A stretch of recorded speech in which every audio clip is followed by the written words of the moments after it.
여러분, 하나님께서 만드신 우주가 얼마나 큰지 아십니까? 우리가 늘 바라보는 태양은 지구의 130만 배나 됩니다. 그런가 하면 엡실론이라고 하는 별은 태양의 23억 배나 됩니다. 상상을 초월할 정도로 큰 별이죠. 태양도 별이고 지구도 별이고 엡실론도 별인데 우주에는 이런 별들이 셀 수 없이 많습니다. 제1은하계에만 5천억 개 이상의 별이 있고 제2의 은하계에도 5천억 개 이상의 별이 있습니다. 그런데 이 거대한 별들의 집합체인 은하계가 우주에는 1천억 개도 더 됩니다. 별로 놀라지도 않는데 이 숫자가 얼마나 큰 숫자인지를 모르니까 놀라지 않는 것입니다. 우리가 바라보는 우주에는 상상을 초월할 만큼 많은 별들이 있고 그만큼 우주는 넓다는 얘기입니다. 런던 대학의 보이드 박사는 이런 우주를 연구하는 물리학자인데 자기의 전공을 통해서 창조주 하나님을 더 깊이 알게 되었다고 말합니다. 그리고서 찬송가 79장을 자기 신앙의 간증이라고 고백하고 있습니다.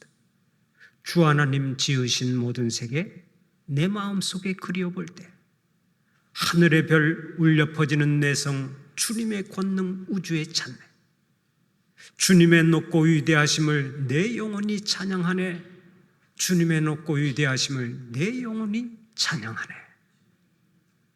이 찬송이 여러분의 신앙 고백이요 여러분의 간증이 되시기를 바랍니다. 우리가 종종 창조라고 하는 단어를 사용합니다마는 사실상 창조는 오직 하나님께만 해당하는 단어입니다.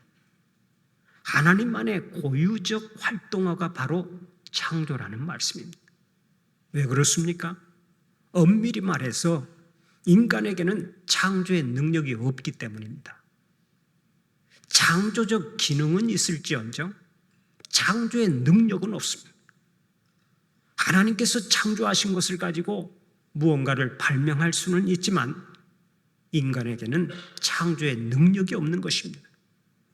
그러나 그럼에도 불구하고 우리 인간이 하나님을 닮았기 때문에 창조적 기능을 가지고 살아가는 은혜가 있습니다. 다시 말씀드리면 하나님께서 우리로 하여금 창조적인 삶을 살아갈 수 있도록 은혜를 베풀어 주셨다는 것입니다. 그 증거가 창세기 2장에 나오는데 창세기 2장 18절 이하를 보면 이런 내용이 나옵니다.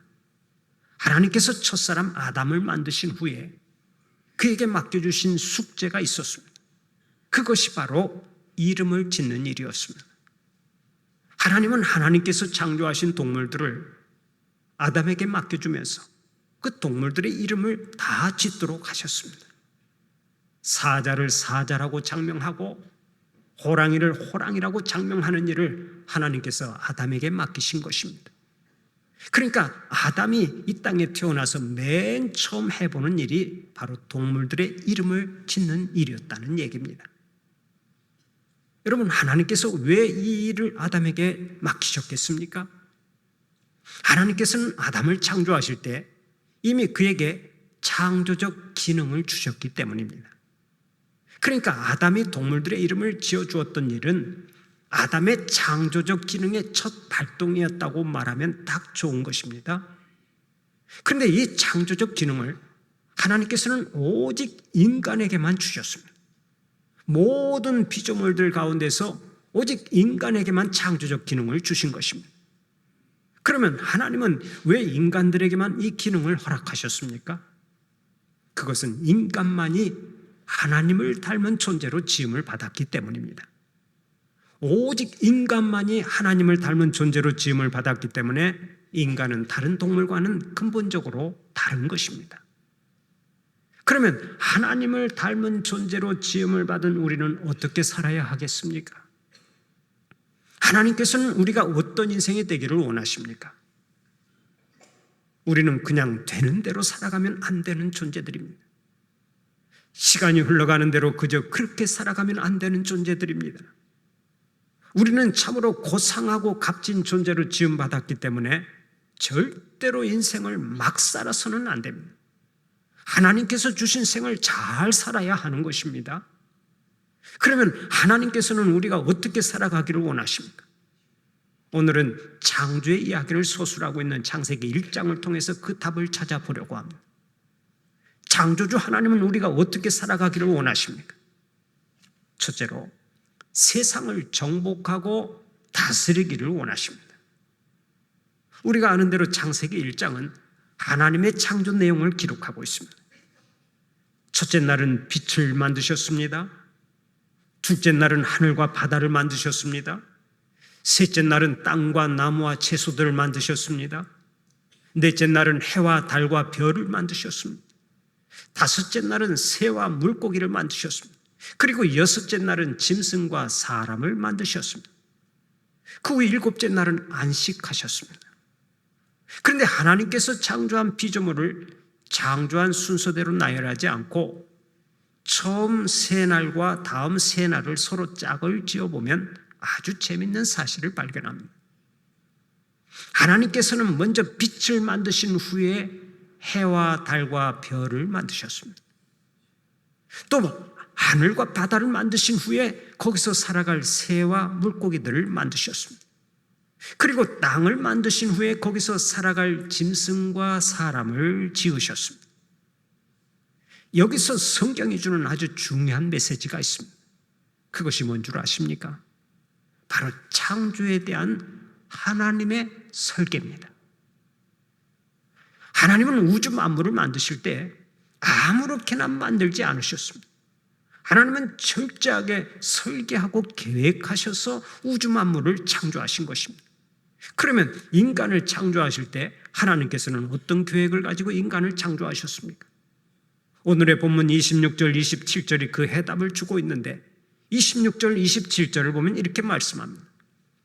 하나님이 이르시되 우리의 형상을 따라 우리의 모양대로 우리가 사람을 만들고 그들로 바다의 물고기와 하늘의 새와 가축과 온 땅과 땅에 기는 모든 것을 다스리게 하자 하시고 하나님이 자기 형상 곧 하나님의 형상대로 사람을 창조하시되 남자와 여자를 창조하시고 본문을 보면 하나님이 이르시되 우리의 형상을 따라 우리의 모양대로 우리가 사람을 만들고 하고 말씀합니다. 그러니까 인간을 그냥 창조하신 것이 아니라 삼위일체 하나님께서 사전에 철저하게 계획하시고 협의하셔서 우리 인간을 창조하셨다는 것입니다. 그렇다면 우리 한 사람 한 사람이 얼마나 대단한 존재입니까? 하나님께서 나를 향한 계획을 세우시고 하나님을 향한 계획을 세우신 후에 나를 창조하셨다면 내가 얼마나 대단한 존재냐 하는 것입니다. 무엇보다 우리를 창조하신 하나님께서는 이렇게 평가하셨습니다. 하나님이 그 지으신 모든 것을 보시니 보시기에 심히 좋았더라. 나는 하나님의 설계대로 지음받은 하나님의 작품인데 설계자인 하나님이 보시기에 심히 좋은 작품이라는 말씀입니다. 여러분, 이런 때 아멘 해야 하지 않겠습니까? 우리는 하나님의 위대한 걸작품인 것입니다. 어쩌다 태어난 실패작이 아니라 하나님께서 계획하시고 심혈을 기울여서 만드신 최고의 걸작품이 바로 우리들인 것을 믿으시기 바랍니다. 이 시간에 저의 출생의 비밀을 조금 알려드리겠습니다. 제가 외갓집에서 태어났는데 외아들로 태어나기는 했지만 도무지 살아날 것 같지가 않더랍니다. 어머니의 젖도 제대로 빨지 못하고 비실비실하니까 그런 생각을 한 것입니다. 그때 저의 외할머니가 금방 죽을 것으로 생각하고 모든 것을 포기한 채 저를 방 윗목에 밀어놓았답니다. 그런데 제가 죽지 않고 뽀그작뽀그작거리면서 살려고 기를 쓰니까 다시 아랫목에 눕혀서 키워가지고 살아났다는 거예요. 제가 그 얘기를 듣고 스스로를 가포작이라고 생각했습니다. 가정이 포기한 작품이라는 뜻이 가포작이라는 말입니다. 그 성장하면서 일찍이 어머니가 돌아가시고 가정이 해체되면서 이리저리 떠돌며 비참하게 살아갈 때는 저 자신을 제가 조포작이라고 생각한 적도 있습니다. 조포작은 조물주가 포기한 작품이라는 뜻인데 스스로 조포작이라고 생각하면서 인생을 비관한 때가 있었습니다. 그러나 제가 고등학교 때 예수님을 다시 만나서 열심히 교회를 다닐 때는 저의 생각이 완전히 바뀌게 되었습니다. 내가 왜 조포작이냐? 전 세계에서 딱 하나밖에 없는 걸작품이 김동문인데 왜 조물주가 포기한 작품이냐? 김동문과 똑같은 사람은 과거에도 없었고 미래에도 없을 것이다. 오직 오늘 이 시대에 딱 하나로 존재하는 하나님의 걸작품이 김동문이라고 한다면 나보다 더 귀한 존재가 어디에 있겠는가? 남의 얘기라고 아멘도 안 하십니다만 이렇게 생각이 바뀌니까 저 자신을 사랑할 수가 있었고 하나님의 계획이 무엇인가를 묻기 시작했습니다. 하나님, 저를 향한 계획이 무엇입니까? 하나님께 간절히 구했을 때 하나님께서 저를 목회자의 길로 인도하셨습니다. 저는 오늘 또 하나님의 설계를 따라 살면서 하나님께 영광 돌리는 것을 얼마나 감사하고 있는지 모릅니다. 여러분 잊지 마십시오. 우리는 하나님의 설계대로 지음을 받은 하나님의 작품들입니다. 하나님이 보시기에 심히 아름다운 걸작품이라고요. 믿으시면 크게 아멘 합시다. 하나님의 걸작품이 바로 여러분들이에요. 어쩌다가 태어난 인생들이 아니라고요. 그렇다면 우리가 어떻게 살아야 하겠습니까? 하나님의 설계를 따라서 사명감을 가지고 살아야 합니다. 미국의 유명한 설교자 조지 투렌 목사님은 이런 말을 한 적이 있습니다. 우리에게 가장 위대한 지식이 있다면 그것은 하나님의 계획을 아는 것이다. 그리고 가장 위대한 성취가 있다면 그것은 하나님의 설계를 행하는 것이다. 그렇습니다. 우리 인생의 진정한 성공은 하나님의 설계대로 사는 것입니다. 우리 인생의 참된 목표는 하나님의 계획을 실현하는 데 있는 줄 믿으시기 바랍니다. 그런 의미에서 하나님의 뜻이 가장 민감하게 반영되어야 하는 삶의 자리는 바로 직장입니다. 직업 속에서 하나님의 뜻을 이루어가야 한다는 말씀입니다. 본래 직업이라고 하는 말은 소명이라고 하는 단어에서 나온 말입니다. 그런데 많은 사람들이 오늘 또 소명이라고 하는 말을 목회자에게만 제한적으로 사용합니다. 소명은 목회자만 받는 것으로 오해를 하고 목회만 성직이라고 말합니다. 그러나 여러분 오해하지 마십시오. 소명은 이 땅에 있는 모든 그리스도인들이 이미 받은 것이고 여러분의 직업이 곧 성직인 것입니다. 종교개혁자들은 하나같이 이렇게 말했습니다. 이 땅의 대부분의 직업은 성직입니다. 이 땅의 모든 직업이 다 성직은 아니지만 대부분이 성직이라는 것입니다. 장로교의 장시자인 칼빈도 이렇게 말한 적이 있습니다. 대부분의 경우에는 그 직업의 내용이 직업의 성직성을 결정하지는 않는다. 단지 직업에 임하는 동기, 직업에 임하는 태도가 그 직업의 성직성을 결정짓는다.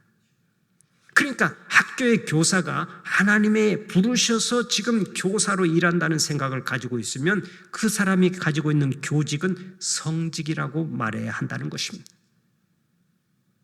이는 정치가도 마찬가지고 정수하는 미화원도 마찬가지고 회사원도 마찬가지고 사업가도 마찬가지입니다.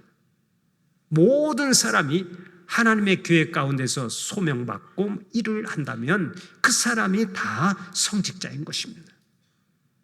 그러므로 우리는 생각의 폭을 좀 넓혀야 합니다. 많은 성도들이 교회 안에서 하는 일은 모두가 다 거룩한 것이라고 생각하고 교회 밖에서 하는 일은 다 세속적인 것이라고 생각합니다.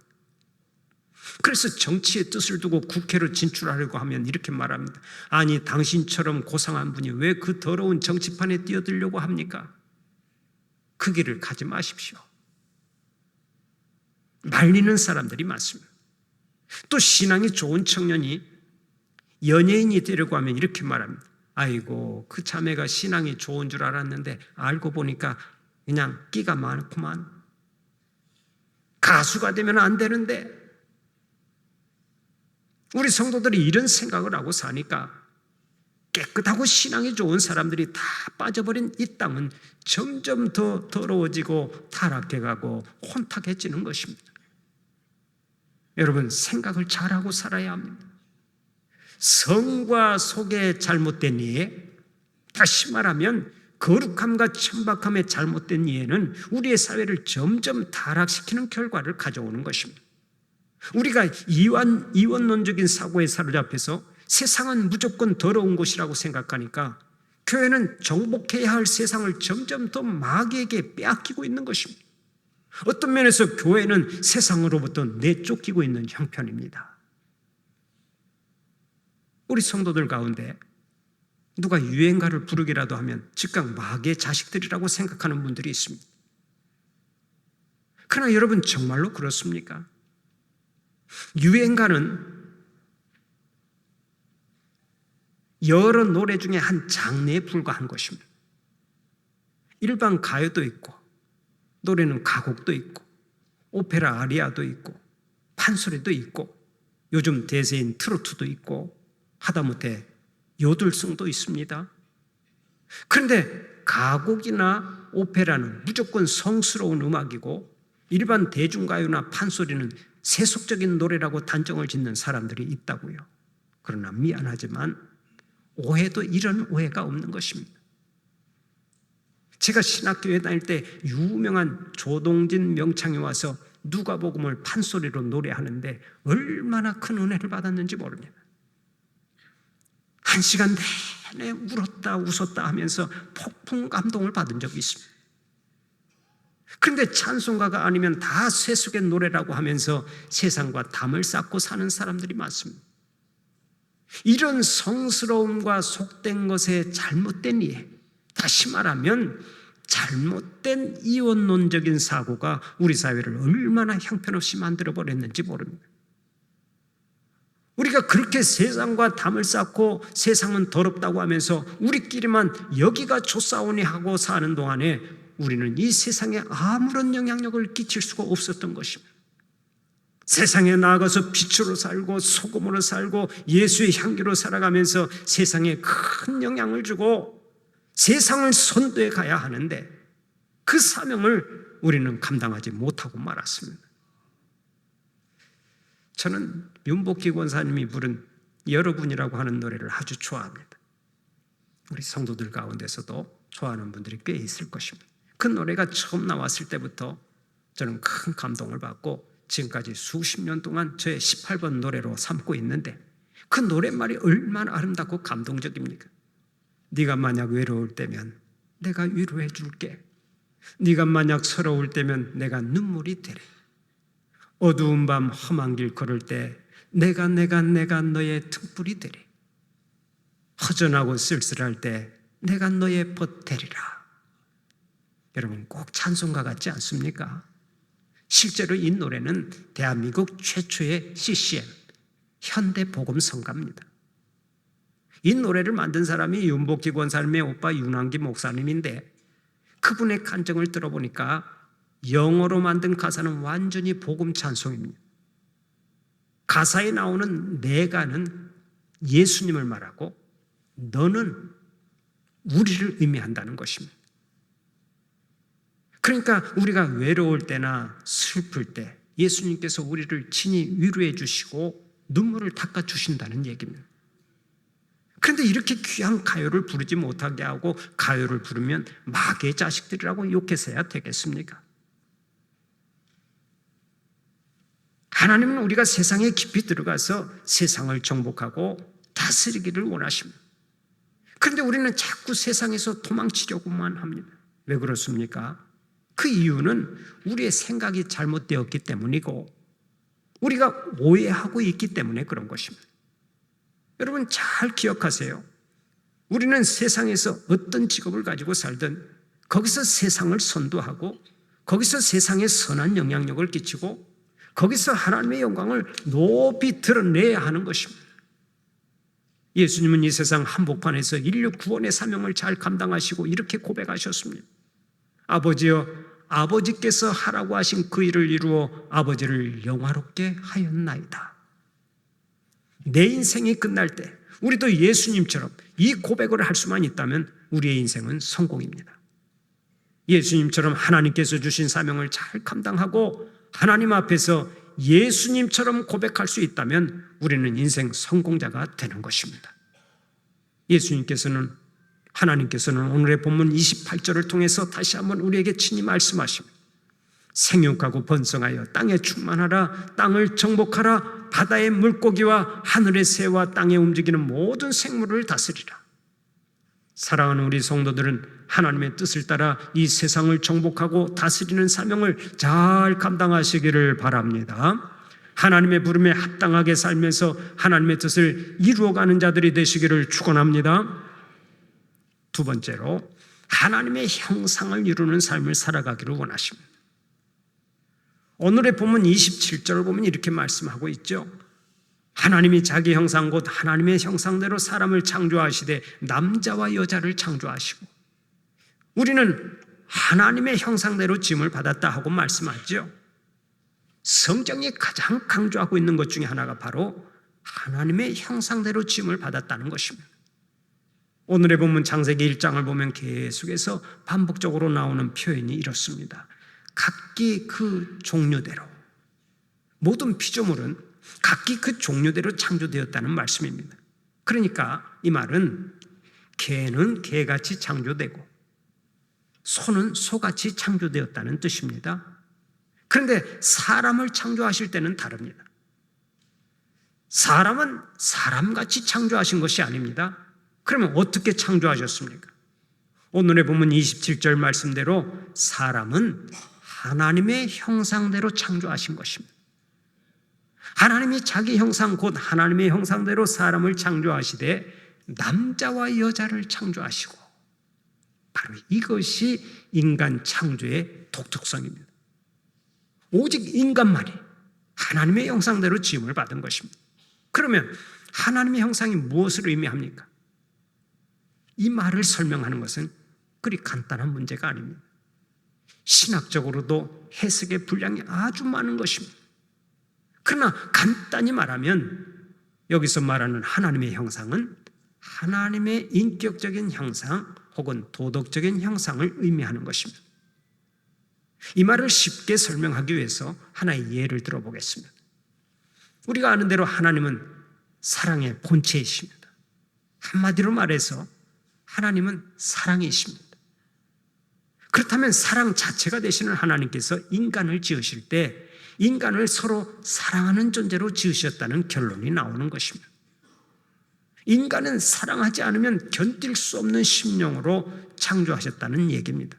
그래서 성경은 끊임없이 우리에게 명령하십니다. 하나님을 사랑하고 내 이웃을 사랑하라. 내가 너희를 사랑한 것 같이 너희도 서로 사랑하라. 우리에게 사랑하라고 말씀하십니다. 또 하나님은 거룩 그 자체이십니다. 그렇다면 우리가 하나님의 형상을 닮아서 거룩한 존재로 지음받았다는 결론이 나옵니다. 그래서 성경은 줄곧 말씀하고 있는 거예요. 너희는 거룩하게 살아라. 내가 거룩하니 너희도 거룩할지어다. 거룩한 존재로 지음을 받은 우리에게 거룩한 삶을 요구하고 계십니다. 바로 이것입니다.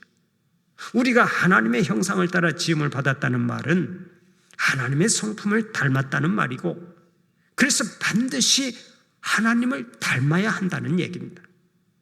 그렇다면 오늘 여기 계신 여러분들은 하나님을 얼마나 닮았다고 생각하십니까? 우리가 한 생을 살면서 무엇을 하고 사는가 하는 문제도 중요하지만 우리에게는 또 하나의 과제가 있습니다. 그것은 우리가 어떤 존재가 되느냐 하는 것입니다. 어떤 존재가 되느냐. 우리가 하나님 앞에서 인생을 결산할 때 무엇을 얼마만큼 했느냐도 중요하지만 하나님의 형상대로 지음받은 우리가 하나님을 얼마나 닮은 존재로 살았느냐 하는 것이 참으로 중요한 문제입니다. 결국 하나님의 기쁨은 우리가 하나님을 쏙 빼닮는 것입니다. 하나님께서 나를 보시면서 너는 참으로 나를 많이 닮았구나 하고 말씀하실 때 그것이 하나님의 최고의 기쁨이 된다는 얘기입니다. 우리 기독교에는 4대 교리가 있습니다. 그것이 바로 창조의 교리, 타락의 교리, 구속의 교리, 재림의 교리입니다. 그런데 이 교리가 다 하나님의 형상이라고 하는 주제와 관련이 있습니다. 하나님은 인간을 하나님의 형상을 닮은 존재로 창조하셨습니다. 그런데 인간이 타락했습니다. 그러면 인간이 타락했을 때 어떤 일이 일어났습니까? 하나님의 형상이 망가져 버렸습니다. 하나님의 형상이 다 깨져버린 것입니다. 그러나 예수님이 우리를 위해 화목제물이 되어 주셨고 그분 예수님을 믿을 때 우리가 구원받았다고 하는 것이 구속의 교리입니다. 그러면 이때 일어나는 가장 큰 변화가 무엇입니까? 바로 하나님의 형상을 회복하는 것입니다. 그러므로 우리가 예수님을 믿고 신앙생활을 할 때 가장 중요한 과제로 삼아야 할 것이 있다면 예수님을 닮아가는 일입니다. 예수님을 닮아가되 예수님의 장성한 분량에 이르도록 예수님을 닮아가는 것이 가장 중요한 과제입니다. 이것을 다른 말로 하면 하나님의 형상 회복이라고 말하는데 이것이 언제 완성이 됩니까? 바로 예수님의 재림하실 때, 예수님이 재림하실 때입니다. 이것을 가리켜 재림의 교리라고 하는데 주님께서 다시 오시는 날 우리는 온전히 주님을 닮게 되는 것입니다. 그렇다면 그날이 올 때까지 우리는 열심히 주님을 닮아가는 삶을 살아야 될 줄로 압니다. 주님을 쏙 빼닫는 삶을 살아가는 여러분들이 되시기를 바랍니다. 그러면 주님을 닮아가는 삶이 어떻게 가능합니까? 주님을 닮고 싶은데 어떻게 하면 주님을 닮아갈 수 있느냐 하는 것입니다. 방법은 아주 간단합니다. 주님을 열심히 바라보는 것이 최고의 방법인 줄 믿으시기 바랍니다. 바로 이것 때문에 히브리서 12장 2절을 보면 오늘도 주님은 이렇게 말씀합니다. 믿음의 주여 또 온전하게 하시는 이인 예수를 바라보자. 예수를 바라보자. 바라보면 닮게 되어 있습니다. 흔히 부부는 닮는다고 말을 하지요. 왜 그런 줄 아세요? 가장 가까이에서 가장 많이 바라보고 살기 때문에 그렇습니다. 이것이 바라봄의 법칙입니다. 우리들 가운데 시어머니를 미워하는 며느리가 꽤 있습니다. 그런데 그 며느리가 시어머니를 꼭 닮는다는 얘기도 있습니다. 왜 그런지 아십니까? 며느리가 그 시어머니를 주야로 묵상하기 때문에 그렇습니다. 실제로 심리학 책을 보면 적대자와 동일시된다라는 말을 종종 소개하면 누군가를 미워하면서 계속해서 묵상하면 그 사람과 동일하게 된다는 것입니다. 그러면 반대로 우리가 주님을 묵상하며 주님을 바라보면 어떻게 되겠습니까? 우리는 하나같이 주님을 닮게 되는 거예요. 어떤 성도는 하루를 시작하기 전에 이렇게 기도한다고 합니다. 주님, 제가 주님 닮기를 원합니다. 정오의 시간에도 주님을 생각하고 노을이 물드는 저녁 시간에도 주님을 생각하고 잠자리에 들 때도 주님을 생각하고 잠 못 이루는 깊은 밤중에도 주님을 생각하며 주님 닮기를 원합니다. 저의 육체가 무력해질 때도 저의 삶에 시험이 찾아올 때도 제가 언제나 주님을 생각하며 주님 닮기를 원합니다. 이 기도가 오늘 우리 성도들의 기도가 되시기를 바랍니다. 특별히 이 세상을 정복하고 잘 다스릴 뿐만 아니라 하나님의 형상대로 지음받은 성도들답게 살아서 범사에 하나님의 영광을 높이 드러내시기를 간절히 축원합니다.